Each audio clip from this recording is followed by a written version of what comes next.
Hi, my name is Jasmina and I'm a yoga teacher and teacher trainer with YYOGA. This segment is all about downward facing dog. How to get yourself set up into this shape that is part of every single yoga class. Just know that it's actually a fairly difficult pose. We would consider it an intermediate. You'd even consider it an intermediate arm balance because you are putting weight into your hands, wrists, arms, and shoulders. And what I would love for you to find as you play with this pose and the instructions that I give you is that you shift as much of your physical body weight into your legs so that you're not putting it all into your wrists, your arms, and your shoulders, which of course, since they're much smaller than your legs, will fatigue much more quickly. Here we go. Set yourself up on your hands and your knees. And if your knees are sensitive or if you have a knee injury, even here as we start to set ourselves up in tabletop, simply take a blanket underneath your knees. The setup is always the most important. Your foundation is everything. If you have a fairly open shoulders, I would invite you to take your hands shoulder distance apart. If I had a Sharpie pen, if I were to take the tip of the Sharpie, draw a line down from my outer shoulders, down my arm bones, that the tip of that Sharpie would end at my center wrist. And if I were to continue drawing that line, the tip of my Sharpie pen would end between my peace fingers or my middle and pointer fingers on each side. If your shoulders are not as flexible, if you've been working out a lot or this is like your first time doing yoga, by all means, feel free to take your hands wider apart and turn them out a little bit more. It's totally fine. And you'll play with that. Your knees will be underneath your hips or slightly behind them. Tuck your toes under. This is a really good starting point. Now, what I would love for you to do is just look at your fingers and press your finger pads down and press your thumb pads down.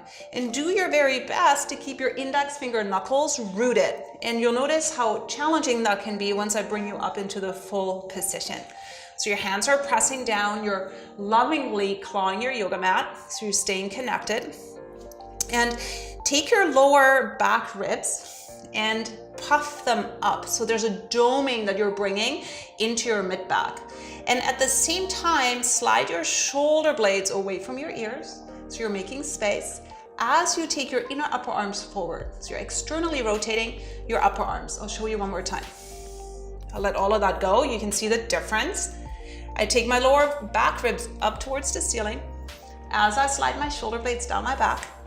And as I wrap my inner upper arms forward, I keep my neck relaxed. Now the challenge is to keep all of that.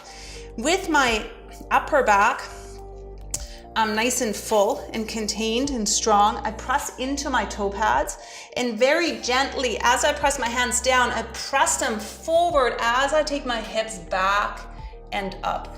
Now I like to keep my knees bent quite a bit because that just takes the pressure out of my lower back. And I was a runner for some time and my legs are actually pretty tight.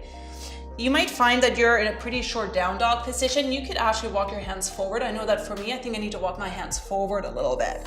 So here, what I see a lot of students do is they'll take their legs completely straight and they start rounding, or they're here, which doesn't look very relaxing. So bend your knees and press your hips up and away from your fingertips. A refinement that I like to say a lot when I teach is press your hands down and forward while you hug your hands towards each other. Now, I don't know if you can see that. I let that action go. I press my hands down and forward. And at the same time, with my hands fixed in place, I pull them towards each other, which really creates a lot of muscular activation in my rib cage. Now, you might need to bring your knees down. Take a breather. And a really nice place is just to bring your hands onto your thighs and let all of that just simmer and let it all settle. So I'll take you through it one more time without talking.